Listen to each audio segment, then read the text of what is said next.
Hello and welcome. You're watching UTV live at 6. Good evening. These are the stories making the headlines. UTV can reveal that a double killer was granted day release 13 times while the devastated family was kept in the dark. You can't put it into words. It is so traumatic and it makes you so angry. The storm over Paul Given's visit to Israel rumbles on. And its cultural capital. We talked to one of the people appointed by the executive to shine a light on language and identity in Northern Ireland. Also tonight, he doesn't even have a driving licence, but race ace Finn McLaughlin has his sights firmly set on speeding all the way to Formula One. And it's all changed tomorrow with wet and windy weather pushing through. I'll have all of the details later in the programme.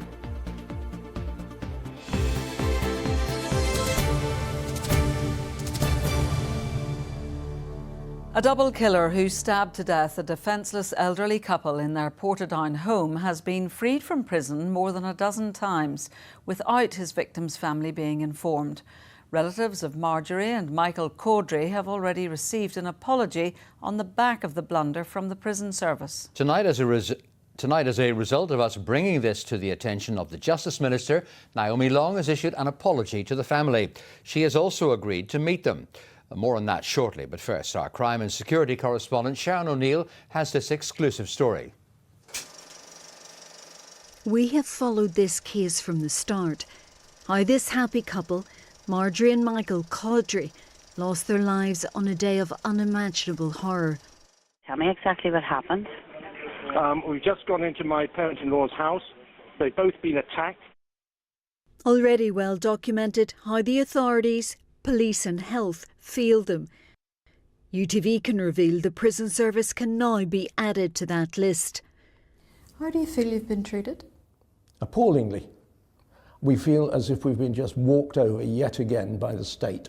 This double killer, Thomas McEntee, has been allowed out on pre-release. His victims' loved ones not told a thing when they should have been. I mean, you can't put it into words. It is so traumatic and it makes you so angry, so angry.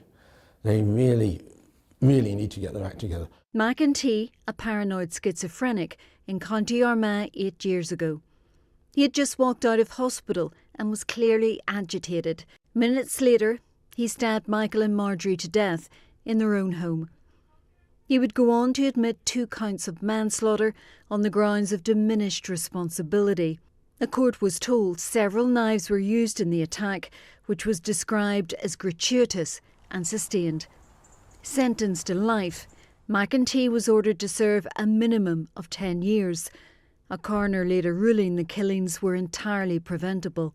The Caudrys signed up for what's known as the Prisoner Release Victims Information Scheme. That means they should have been told when McEntee was up for pre-release and given a chance to have their say about it. Imagine their shock when they were told just days ago that since February he has already been out on 13 separate occasions and on 4 of those days on his own. They should have notified us before it even started. He hasn't been properly approved to do this. So he shouldn't have been out at all because they hadn't done it properly. They have to, it is mandatory to consider the victim's views, and they did not do that. The prison service has said sorry to a family already failed on so many levels, a blunder blamed on an administrative error. The only way they can apologise is to start this whole thing over again and get it right, and to make sure that there are real systems in place to put the victims at the heart of it, to make sure the victims are always considered and that it's completely robust and no other family is put through this again.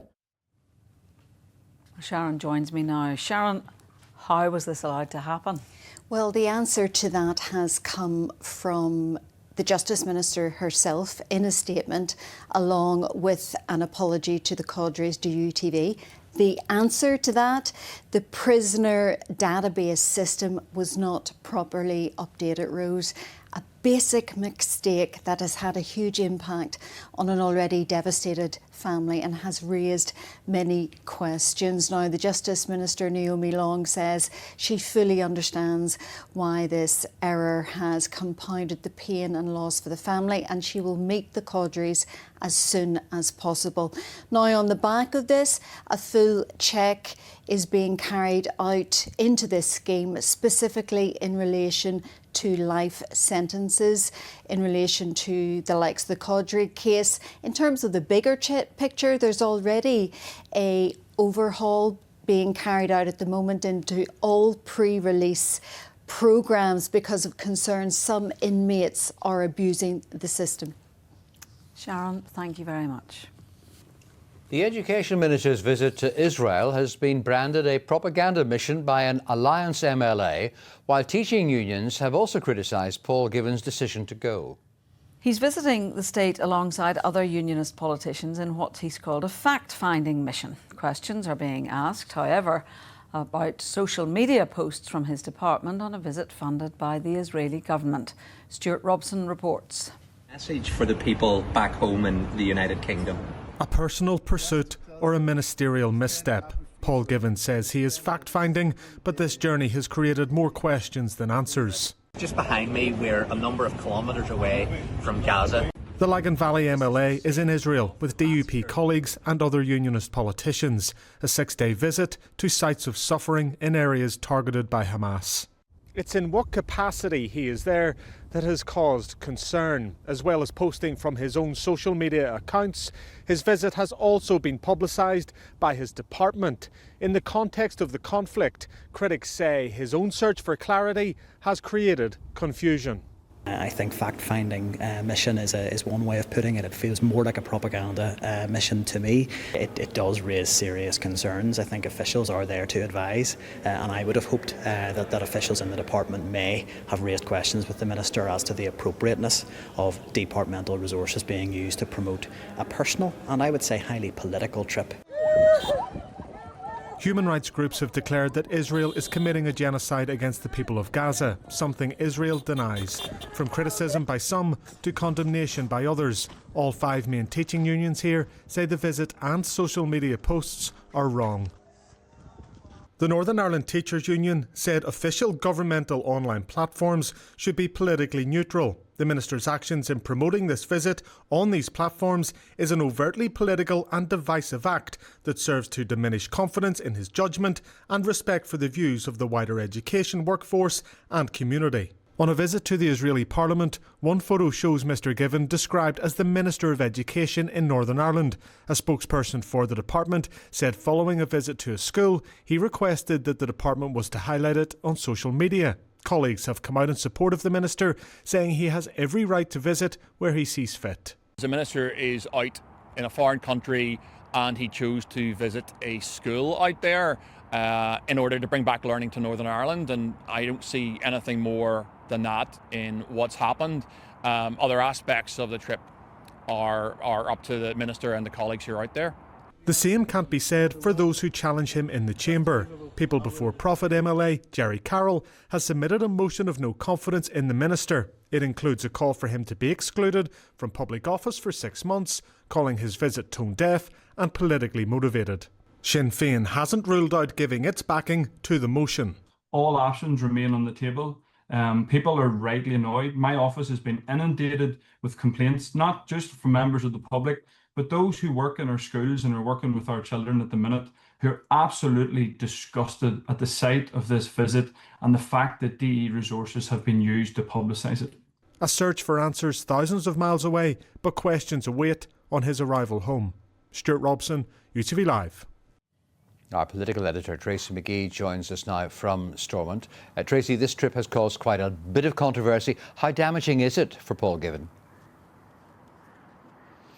Yeah, an absolute storm of controversy, Paul, and not just from the politicians, but as you've heard, from the unions as well. Very important to be clear about this. It isn't the fact that Paul Givan has gone on this trip. It is the fact that he has used government platforms such as the Department of Education website and their social media platforms to promote the trip. This is where the criticism has come in. Now, Paul Givan is quite a bullish politician. He certainly is no stranger to controversy, but this one is causing quite a bit of heat. But crucially, as you heard in Stuart's report, his party is standing by him. Now, we caught up with the Deputy First Minister Emma Little-Pengelly today on a visit in Ballymena, and we asked her stance on all of this. And as you'll hear, like the rest of her party, she is supporting her executive colleague. I think Paul Givan is entirely entitled, as are all of the delegation, to go over.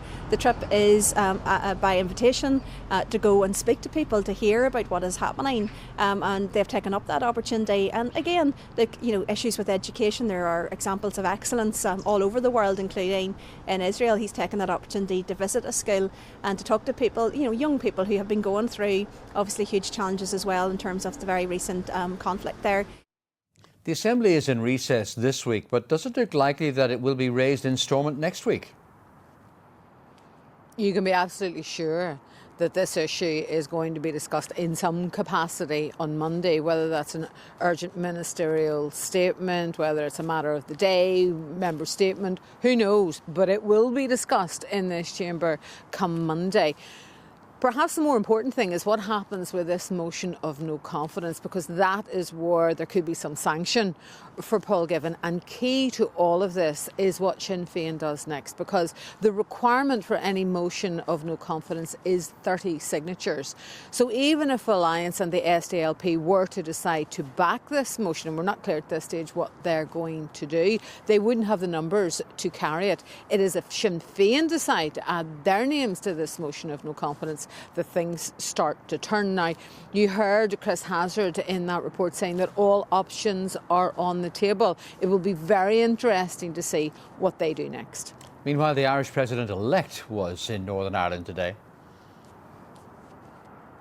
Yes, that's right. Catherine Connolly made an unannounced visit to an Irish language event that was taking place this week in Belfast. Now, perhaps we shouldn't be surprised that it was unannounced, because the convention in Irish politics is for the President-elect not to do too much media or to make too many statements in the run-up to the handover of power in respect for the current occupant of the office. So she didn't do any interviews, but as you can see from those pictures, maybe perhaps because she was such a stalwart for the Irish language, because she talked about it all the way through her campaign, she got an absolute hero's welcome from the people who were there. Tracy McGee, thank you.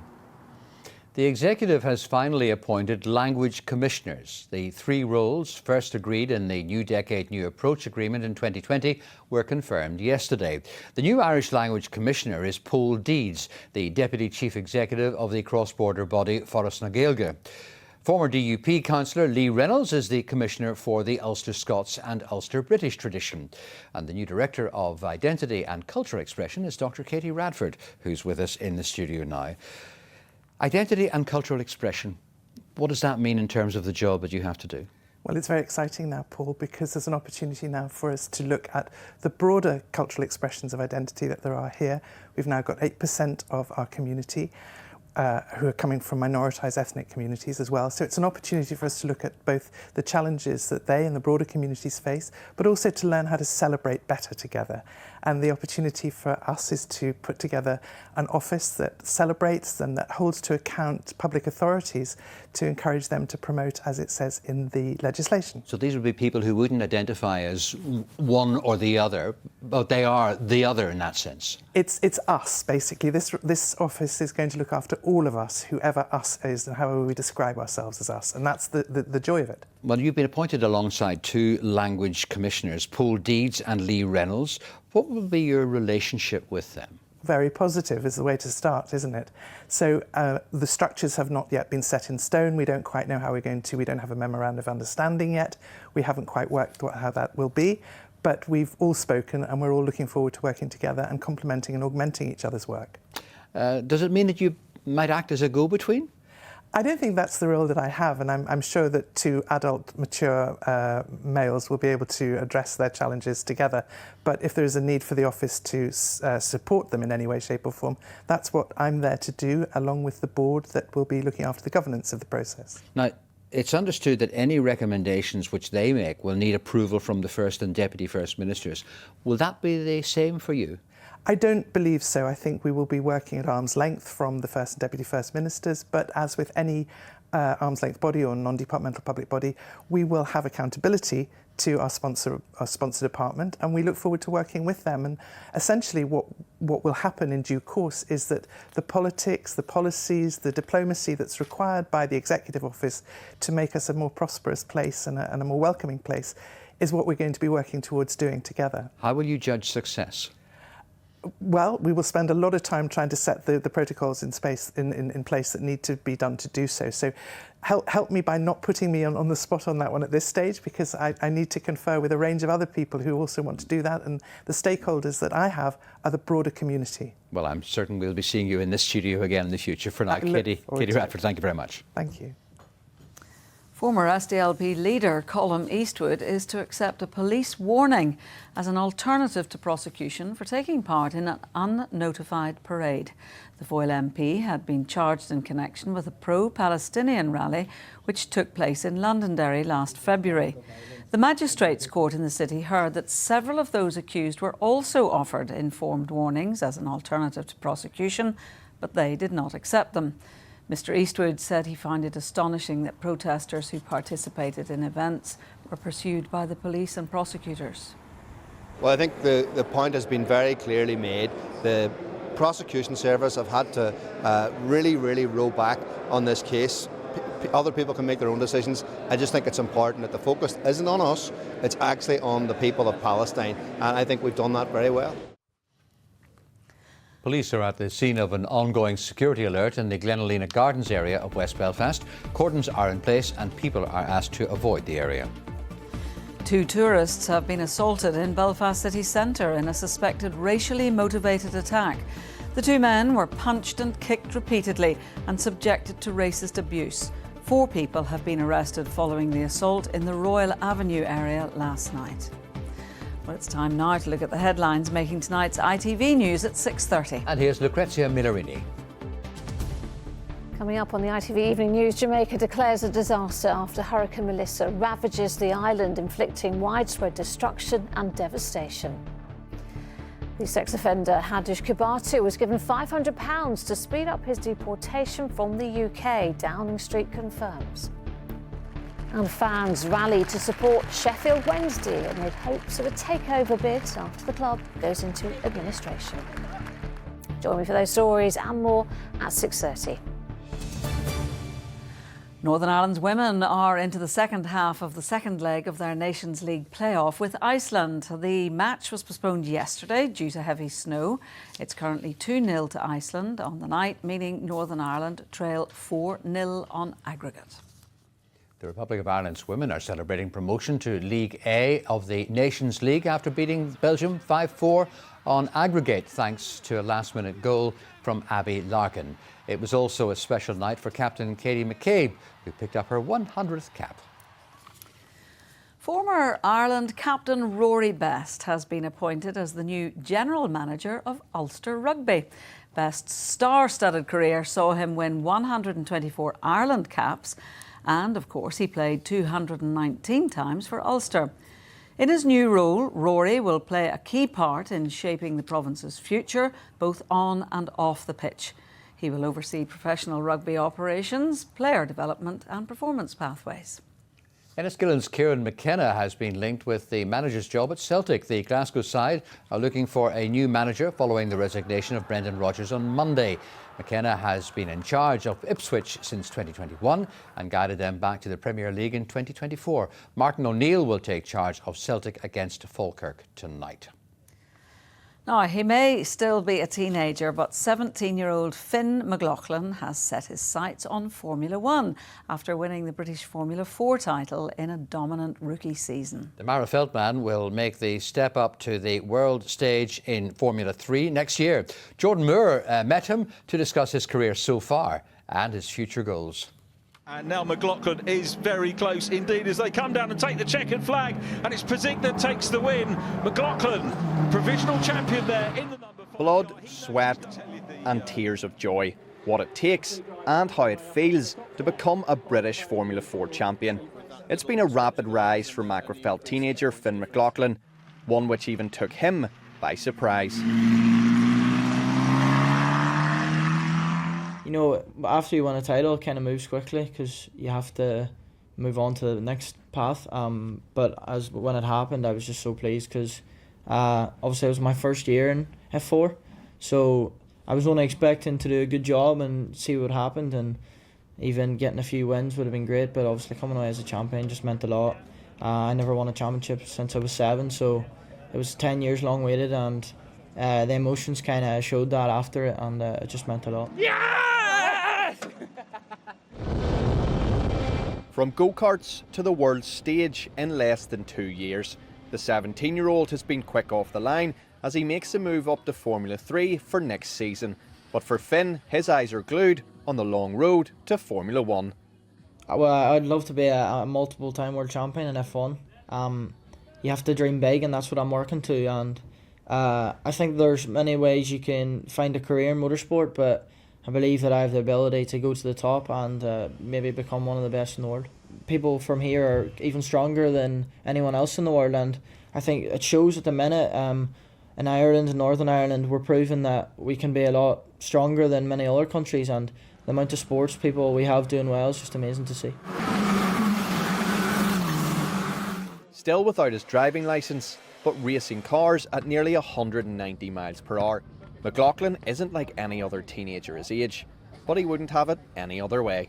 This is the life I want to have, but you sacrifice your younger lives of the normality of maybe more school time, seeing your friends, or even more partying. But it's not something I want to do, so what I do is why I do it is because I love it, and it's what I want to do. So I don't feel like I'm missing out. I feel like they're missing out on what I'm doing, so I think I'm blessed. Blessed with a great opportunity, and hoping to be blessed with great success. Jordan Moore, UTV Live. And we all wish Finn good luck. The weather is next. And Louise is with us. Now, last night you were telling us about the impact that this hurricane in the West Indies would have on us here, but we're so far away. Yes, well, Hurricane Melissa caused widespread destruction and devastation across Jamaica as the winds reached 185 miles per hour. Today it pushed through towards Cuba with winds reaching 120 miles per hour, battering the country, and it will continue on its path towards the Bahamas before being downgraded to a Category 1 or Category 2 hurricane as it starts to lose velocity. Well, as Paul said, it's far away from us, but is it actually going to affect our climate here? Yes, there is a chance that remnants of Melissa will start to affect our weather into the start of next week, becoming quite unsettled. By then it will be an ex-hurricane. As it gets caught up with the jet stream and moves towards us, it becomes a deep area of low pressure. We can't expect wet and windy weather, but ahead of that, the Met Office has actually issued a yellow weather warning for wind for tomorrow. We have strengthening winds pushing through tomorrow with quite a lot of heavy rain. Rush hour tomorrow could become quite tricky with surface water on the roads, and a few Halloween celebrations have been either cancelled or brought forward to tomorrow night. Here is the very latest forecast. It's time to take a rain check. There's no place like home. UTV Weather, sponsored by the Grand Irona R290 heat pump. Hello there, good evening. It was a day of sunny spells and scattered blustery showers. Tomorrow it's all change. We have a wind warning coming into force at 1 o'clock tomorrow afternoon. Stay with us right through until 11 o'clock tomorrow evening. We can expect winds to really pick up through the afternoon, gusting 40 to 60 miles per hour inland, and the risk of severe gales around the coast, possibly reaching 70 miles per hour. Along with that, we do have quite a lot of rainfall. You can see that low pressure system slowly starting to push in from the southwest tomorrow afternoon. Could lead to some surface water on the roads, localised flooding. But those winds will really start to pick up during rush hour as well and into the overnight period. Tonight, though, it should turn drier. Showers will fade out. Clear skies will develop. Under those clear skies, as the winds fall light, we could have a touch of frost forming in places with some mist and fog as we head towards dawn. Temperatures dipping to low single figures, but in the coldest rural spots, they could fall a few degrees below freezing. So a cool and chilly start tomorrow morning. Frosty for some, bright and sunny spells as well, but that sunshine turning hazy as cloud and rain starts to push in from the southwest. Heavy bursts of rain, strengthening winds with the risk of coastal gales, temperatures reaching highs of 11 or 12 degrees Celsius. Across the rest of Ireland, yellow weather warnings are in place for strengthening winds. Heavy, persistent bursts of rain pushing through tomorrow morning, sweeping up from the southwest, strengthening winds, coastal gales and highs of just 14 degrees Celsius. Looking ahead towards Friday, it is a day of sunny spells and scattered showers. Some of those showers increasing during the evening. The winds will remain fairly blustery as well. Sunny spells and scattered showers once again through Saturday. And there is a chance of some unsettled conditions into the start of next week. That is the very latest. Bye-bye for now. UTV weather, sponsored by the Grant Arona R290 heat pump. And that's the way it is in Northern Ireland this Wednesday tea time. I'll have the next local bulletin at the later time of 10:55, 5 to 11. The ITV News continues now with Lucrezia Millarini, but from Paul and me, and of course everyone on the news team here at UTV, have a very good evening. Good evening.